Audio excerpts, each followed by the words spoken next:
Yes, en hier staan ons met die man homself, meneer Jan Braai, en dit sê Braai, Braaier, Braai Day. Want Braai Day is die ultimate vorm van braai. Dit is die ultimate vorm van braai. Hoe gaan dit, meneer? Baie lekker. Daar sê. So ons gaan iets baie lekker maak vandag. 20 dae na Nasionale Braaidag. 20 dae na Nasionale Braaidag. Groot vraag te beantwoord. Is dit? Ja. 20 dae na Nasionale Braaidag. 24 September. 24 September, maar dit is hoekom jy weet, dis somer is hier en ek weet al ons Suid-Afrikaners gaan elke geleentheid aangryp om 'n vuur aan mekaar te slaan en 'n lekker braai te gooi. Ja. Maar ek meen mense het 'n paar dinge nodig voordat jy braai, jy weet, of soos jou sê, jy het 'n paar wenke wat 'n mens nodig het wanneer jy braai. Ja, so mense het 'n gas, jy weet, gaste nodig. Yes. En ons het nou nie, dis vroeg in die oggend, so ons het nou nie regte gaste nie, so ons het 'n gas. Yes. Ons het 'n gas braai stoof ding. Ja, maar by die huis gaan jy 'n vuur maak. Natuurlik. Ja. Met hout. Natuurlik. Okay. So wat het jy mense nodig? Wat is daai paar items wat jou braai net soveel beter gaan maak?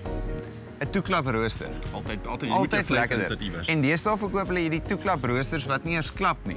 Hy haal heeltemal uitmekaar uit. Dis baie nice. So dan kan jy hom so stel op die hoogte afhangende van die dikte van jou vleis of jou braaibroodjie of jou wors. Sien so as dit nou 'n baie dun stukkie wors is, dan stel jy hom so en miskien vir jou braaibroodjie in die middel en vir jou dik T-bone steak.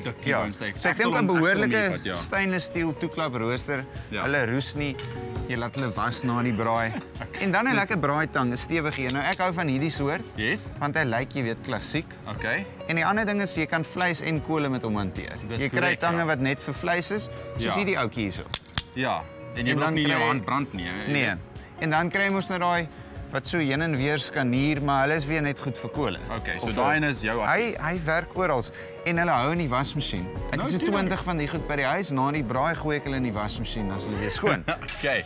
'n Stophorlosie. Ja, jy's nou raak fancy. Want jy moenie 'n vleis te lank braai nie, dan raak dit droog en jy verloor al die sappigheid en smaak. Okay. So byvoorbeeld 'n steak oor baie warm kole vir 7 minute, 3,5 aan 'n kant. There we go. Gebruik jou stophorlosie. Jy begin hom, jy stop hom na 7 minute, jy weet jou steak is reg.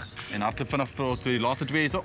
Wanneer jy hoender of vark braai, dis die goed wat jy weet gaar moet braai want anders kan jy miskien siek raak. Presies. Meer die interne temperatuur.